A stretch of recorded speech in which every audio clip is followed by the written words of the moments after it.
है साथीहरू, म चाहिँ यतिखेर यो सिमसिमे पानीमा पनि गडमेको झोलुङ्गे पुल अवलोकन गर्न आइपुगेको छु। तपाईहरु देख्दै हुनुहुन्छ यो झोलुङ्गे पुलको अवस्था। हेर्नुस्, यो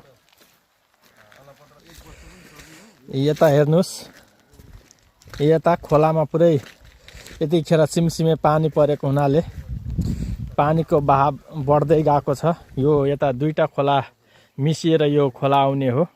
र यता हेर्नुस्, यो अर्को पिल्लर र उता पर पनि छ एउटा अर्को पिल्लर र यहाँ तीनवटा पिल्लर वहाँ अर्को छेउमा रहेछ उता परपट्टि। अहिले यहाँ पानीले गर्दाखेरि म अहिले उता जान सकेको छुइनँ, तपाईलाई देखाउँदै छु। यो बर्खायाममा चाहिँ यताको गडमेवासीलाई चाहिँ एकदमै गाह्रो हुने गरेको छ।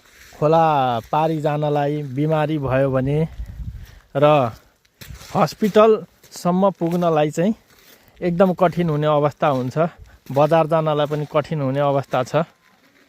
यसमा चाहिँ सम्बन्धित निकायहरूको ध्यान आकर्षण होस्। यो पुल झोलुङ्गे पुल अहिलेसम्म किन अलपत्र परेको छ र कहिलेसम्म बन्नुपर्ने हो, समयमै बनोस्। र यो भिडियोलाई जति सक्दो सेयर गरिदिनु होला, सम्बन्धित निकायसम्म पुर्याइदिनु होला भन्न चाहन्छु। यो हाम्रो गाउँठाउँको विकास होस्। यति भइदियो भने यहाँका स्थानीयवासीहरूलाई चाहिँ एकदमै सहज हुने थियो। बर्खायाममा बाढीको भेलले गर्दाखेरि मान्छे बगाउने अवस्था नआओस्। कुनै पनि अप्रिय घटना घट्नुभन्दा पहिल्यै हामी सचेत हुनुपर्ने जरुरी देखिन्छ। यहाँ हेर्नुस्, यहाँ यतिखेर सिमसिमे पानीमा त अब पानीहरूको बहाव बढ्दैछ।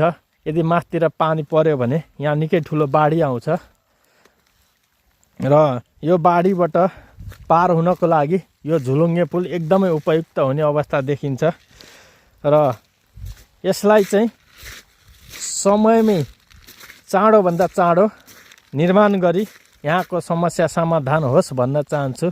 हस् त, यो भिडियो हेरेर आफ्नो प्रतिक्रियाहरू राखिदिनु होला र यो भिडियोलाई जति सक्दो धेरैभन्दा धेरै मान्छेमा पुर्याइदिनु होला र सम्बन्धित निकायसम्म पुग्यो भने छिटै समस्या समाधान हुन्छ भन्ने आशा राख्दै अहिलेको लागि यही यो भिडियो अन्त्य गर्न चाहन्छु।